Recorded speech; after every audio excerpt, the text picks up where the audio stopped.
দুঃখিত বন্ধুরা, আমার ফোনটা একটু ডিস্টার্ব করাতে মাঝখান দিয়ে কেটে গেছিলো। তো দেখো বন্ধুরা, আমার মশলাটা অনেকটা হয়ে গেছে, টমেটোটা গলে গেছে। এখনও আরও অনেকটাই ভাজতে হবে।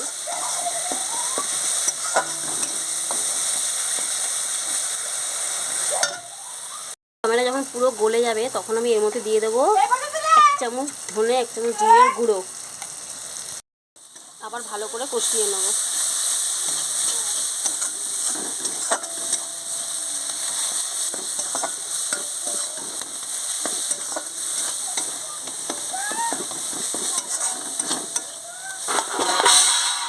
তো পুরো আমার মশলাটা ভাজা হয়ে গেছে, এবার দিয়ে দেবো সামান্য জল।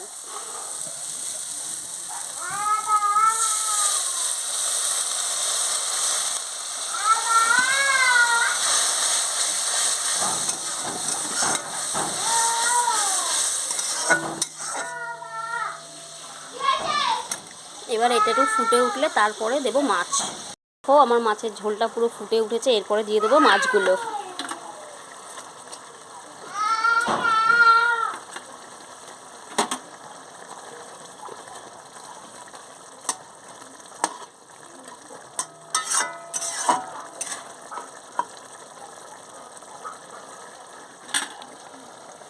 এবারে গ্যাসটাকে সিম করে এটা ঢেকে দেবো।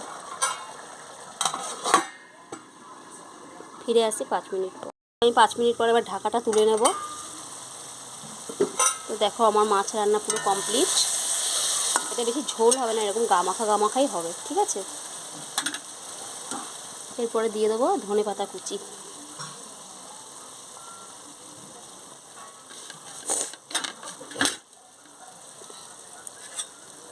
আমার মশলা মাছ কমপ্লিট, এবার নামিয়ে নেব।